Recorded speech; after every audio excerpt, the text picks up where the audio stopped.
It's a rapid fire, so to speak, of all the internet chaos. So, sporting world, the internet, gambling, Twitter, all this chaos completely colliding together. And that brings us a segment every week called Off the Rails. So that's basically where we start. And it's just like you put it all in a fucking blender, and this is what you get. Off the Hook goes off the rails. Now, sometimes it's hilarious. Sometimes it's really fucking insane. And sometimes you get a wholesome part of the segment on here, which the wholesome part is like 99.9% dogs. So sometimes, though, the story is so fucking ridiculous that if it wasn't on video, nobody would believe it. So buckle up, because Off the Hook is now going off the rail. This will start us off. I should have said at the start of the show, instead of a feel-good Friday, it's a French fry Friday. So apparently the most important holiday on the American calendar. We're just going to forget about Christmas, Thanksgiving, the Super Bowl, 4th of July. Today is National Friday. So apparently every fast food chain in America just looked around and said, you know what? Let's just start giving away fucking potatoes. McDonald's, Wendy's, Chick-fil-A, Sonic, Smashburger, Arby's, fucking Del Tacos even got fries. For fuck's sake. Imagine that. Del Taco with fries. At this point, you can basically eat fries all weekend and never pay full price here. One thing more American would be getting free fries while watching baseball and placing a bet. All right, let's see what we have cooked up next here on Off the Rails.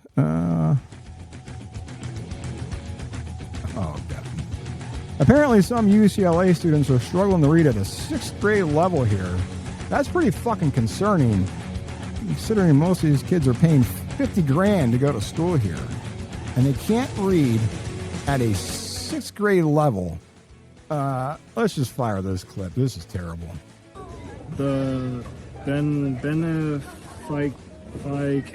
tried to ambush the extortion scheme. What does that mean? I don't even know. I can't say that. Tried to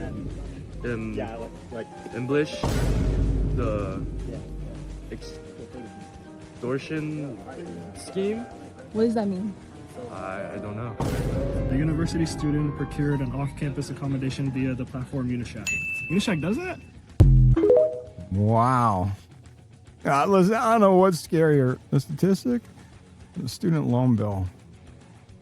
Well, more Charlie Sheen. Listen, he got pulled over doing 161 miles an hour, which pretty much sounds like the most Charlie Sheen sentence ever spoken. 161 miles an hour. I mean, that's like entering another state, another fucking portal, time traveling. But this is Charlie Sheen. I believe he was driving a Porsche at the time, going 161 miles an hour. I had a Porsche in 1987, and I used to live at County Line. You know where that is? Sure. Up in Neptune's Nest, right? Yeah. And there was one night I hadn't had a drink, and there was nobody on the road. It was about 3 a.m. It was a hardtop 911S, I think it was, right? Yeah. Beautiful car, and I wanted to see what the damn thing could do. Mm-hmm. And stupidly, I got it up to about 161. Right? Wow. Yeah, I went for it, and the broken yellow line turned solid. Yeah. And that's when I needed like 5 miles to slow down. Right. Because I just started, I didn't want to jam on the brakes, but the road was so smooth and just, it was it didn't need a perfect moon. And I had passed a cop, like, probably between, 110 and 130. So he takes a long time to get to me. Right. And he pulls me over, and platoon had come out. But I didn't have the kind of recognition yet that made its way into, zeitgeist. Yeah, or getting into new cars, like those moments. Right. And he says, what's going on? And I didn't have a cover story. And I said, just got this empty road, nothing to drink. I just really wanted to see if you know what the car could do. And the guy takes a beat and he says, well, you may want to slow down before you ruin a perfectly good piece of machinery. Yeah. It wasn't about me. Right. It was about don't destroy this car. I had a Oh, God. These Charlie Sheen clips are so good. All right. So, look, if everybody thought AI was going to take over and were worried about losing their job, I think we might be okay, at least for now. This AI drive-through somehow charged the guy over $15,000 for his order. $15,000 for an order. I think this was White Castle. Your number 12 combo. Why does it says $147? Why does it say that? Just wait. Here it comes.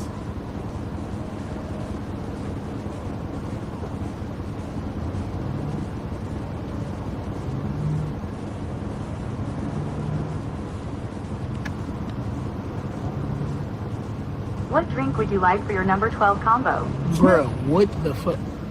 Give me a team member. What the fuck? $15,000 for White Castle. Charlie Sheen didn't spend that much on hookers and blow in a weekend. At that price, I don't want fries and a burger. I want fucking ownership in the restaurant. How does that happen? Oh. All right. Now, this is pretty fucking wild. I don't know whether to laugh. This is funny. But this is really... How was this person even allowed back on the road to even fucking drive and cause this wild police chase? Imagine you're just minding your business on a golf course one day and you see a police chase just coming through. This guy wanted on stole a vehicle, attempted murder charges, and that was causing police chase on a golf course.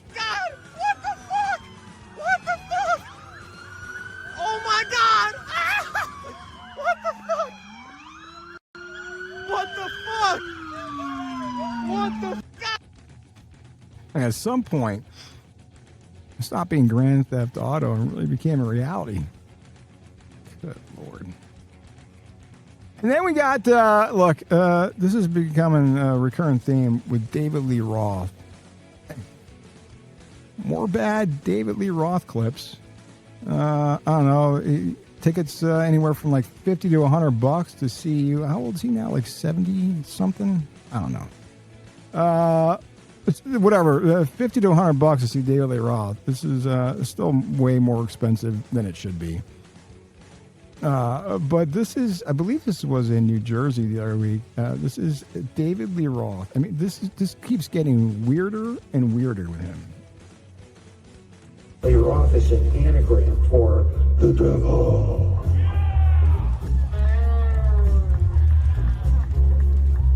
Lift your chin up high, stuck up like your toes.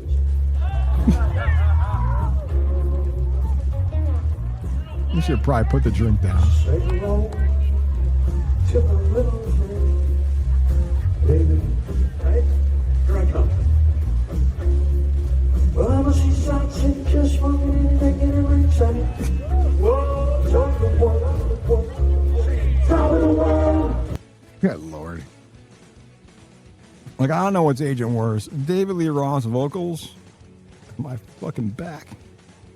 But again, this just proves a point, like we said the other week. Van Hagar or Van Halen, Van Hagar by fucking miles.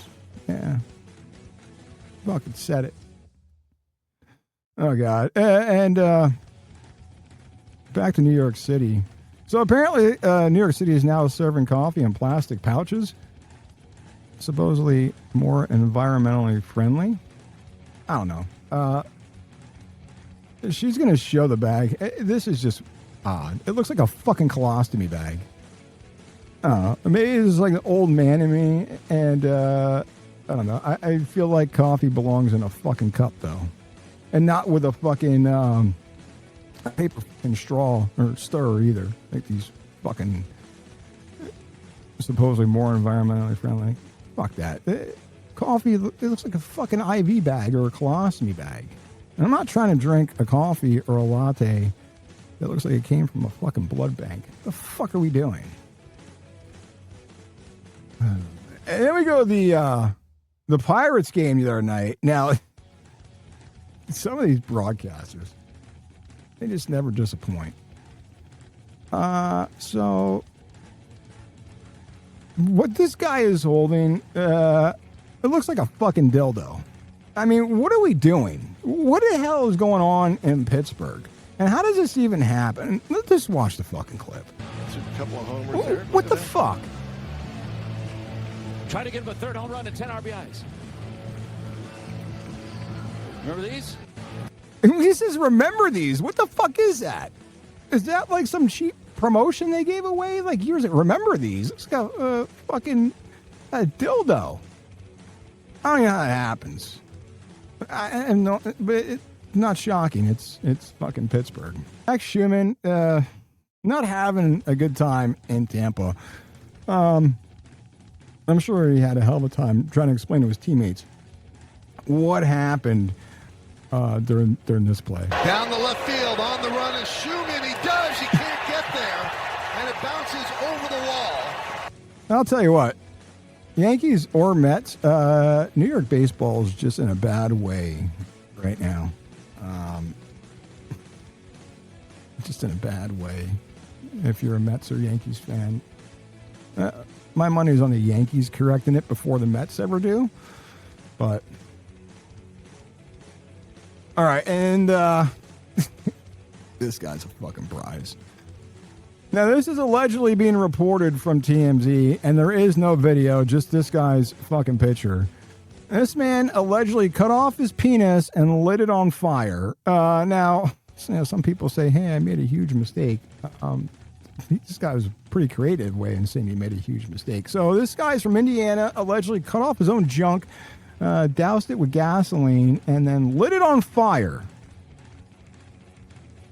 Somewhere right now, Darwin just nodding in approval. Get the fuck out of Indiana. It's unbelievable. So, yeah, I don't know what's worse, this or the fucking penis guy. This might be worse, because this is just a slap in the face. So, this is being reported by this reporter, Philadelphia Inquirer, and we'll roll the clip, but let me just set it up here. So, apparently, there was a bettor on FanDuel who lost $1.5 million sports betting. $1.5 million. This is what this guy got. A personal video message from Bryce Harper arrived on the cell phone of a habitual sports bettor in November 2024. Hey Terry, what's up, brother? Hey man, your host Brittany from FanDuel wanted to make sure your Thanksgiving was extra special. A Montgomery County resident named Terry Thompson lost $1.5 million on bets with FanDuel Sportsbook during the last 6 years. In February, Terry was diagnosed with a gambling addiction. While Thompson gambled away his family's life savings, he allegedly heard often from FanDuel employees. In a recently filed lawsuit, Thompson's attorneys allege that a FanDuel VIP employee enticed him to place more bets by giving him exclusive rewards, like a $500 bottle of champagne and tickets to 2 Super Bowls. The video from Harper, face of the Phillies and a 2-time National League Most Valuable Player, was another reward. In the video, Harper mentions Thompson and his son by name. I just wanted to hop on here and wish you and your family a wonderful Thanksgiving. Tell I said hello. I appreciate all the support through the years. It's hard to miss how commonplace gambling ads have become in professional sports. But this is something different. It's a personal message from an active Major League Baseball player, a superstar, to a VIP bettor. By definition, has to be wagering large sums of money often. We shared the video of Harper with his agent, Scott Boras, and with the Phillies and Major League Baseball. Neither Boras nor the Phillies nor MLB would comment. We don't know if FanDuel paid Harper for the video or if he's recorded others for other VIP bettors. When I saw the video, I was surprised, but I decided to reach out to some experts to see if it was actually unprecedented or problematic. Jody Balsam was a longtime attorney for the NFL who oversaw league policy. The core question, does having a Major League Baseball player reach out to a high roller bettor in this way undermine the integrity messaging that Major League Baseball is trying to project? Does it create the appearance that players are encouraging wagering on games that they influence? I asked her if she thought Bryce Harper's video violated Major League Baseball's policy on sports betting. It doesn't seem to violate the letter of that law, but I think the more important question is, does it violate the spirit of that law? Even if no existing rule expressly prohibits a Major League player from doing what Bryce Harper did in that video, you could still conclude that it is conduct detrimental, that it is inconsistent with the spirit of gambling policies. It's as much in the player's interest as it is in the league's to protect league integrity and forego some sources of revenue to do so. In March, attorneys for the Public Health Advocacy Institute filed a lawsuit on Terry Thompson's behalf against FanDuel and DraftKings. By then, Thompson was in deep financial ruin. He couldn't bear to tell his family the scope of his losses, so he texted his therapist and indicated that he was planning to take his life. Thompson is now undergoing treatment for gambling addiction. Can you imagine losing $1.5 million gambling with FanDuel? I mean, and then your VIP rep. It's like a slap in the face. And all you get for it is a Bryce Harper cameo video. You know, listen, we're a betting program. Look, bet responsibly. That clearly wasn't responsible gambling on his part. I do have one more before I get to the wholesome segment. I almost forgot that I just found. So we're going to roll this one real quick. So I did forget this. This is actually pretty good. And then we'll get to the wholesome part. Now, this guy, last week we had the Mother of the Year with the kid lighting off fireworks inside the house, the toddler. Now we have Father of the Year here.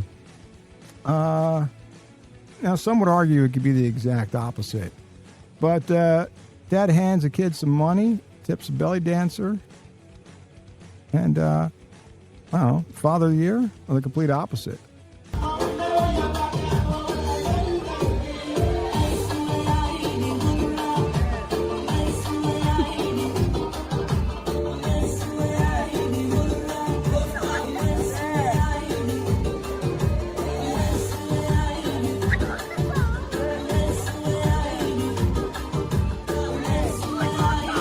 He just keeps feeding the kid money.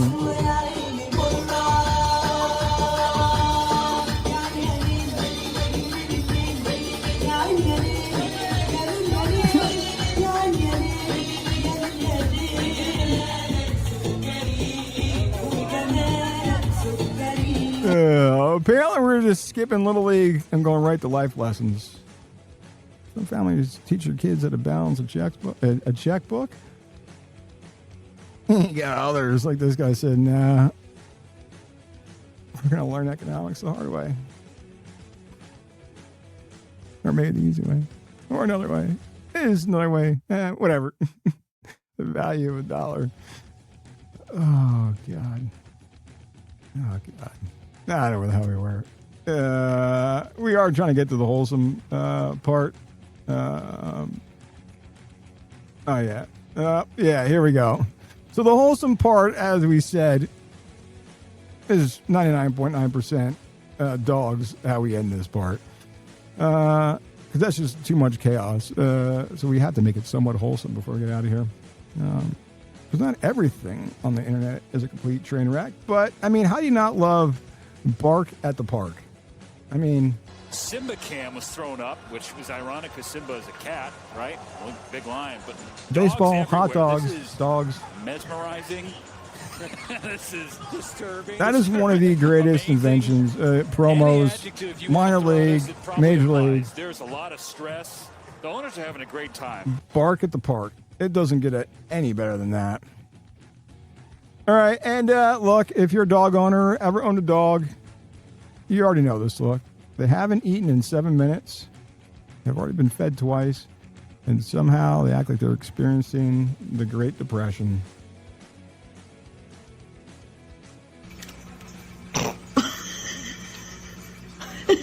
Where's Zico?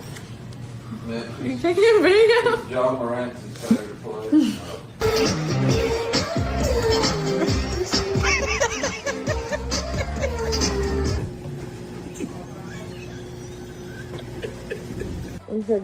Y las mujeres. ¡No! ¡Oh!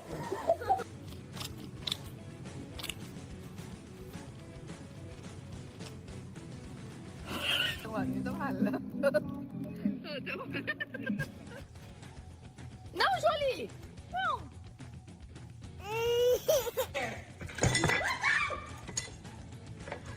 No! No! Eh! Eh!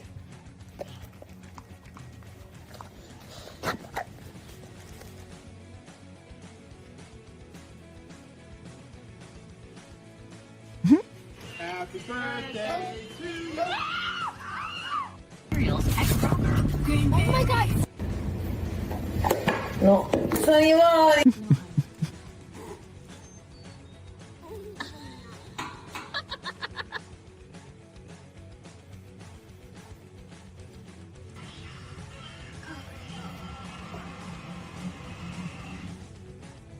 So freaking. Excuse me! No! No!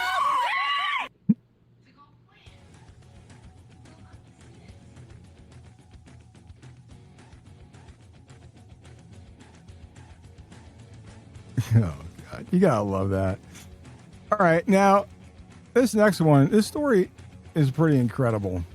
So, this guy spent 5 hours catching fish, takes a nap, he wakes up, all the fish are gone.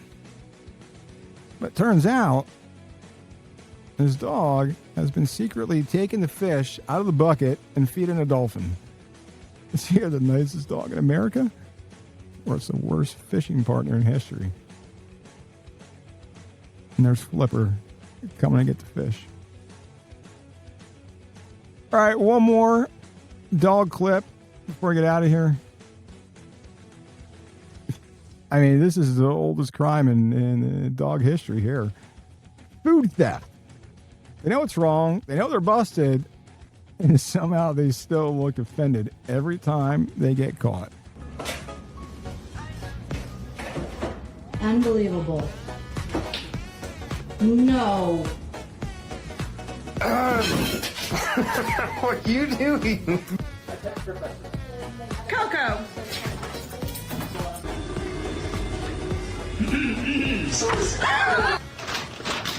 Excuse me, sir.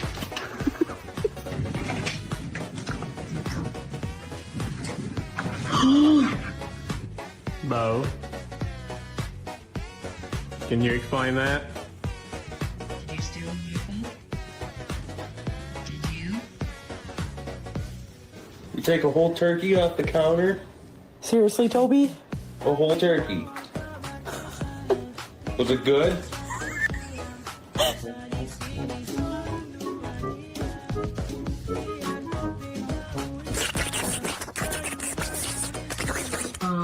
Excuse me. Excuse me. Precious. Hello.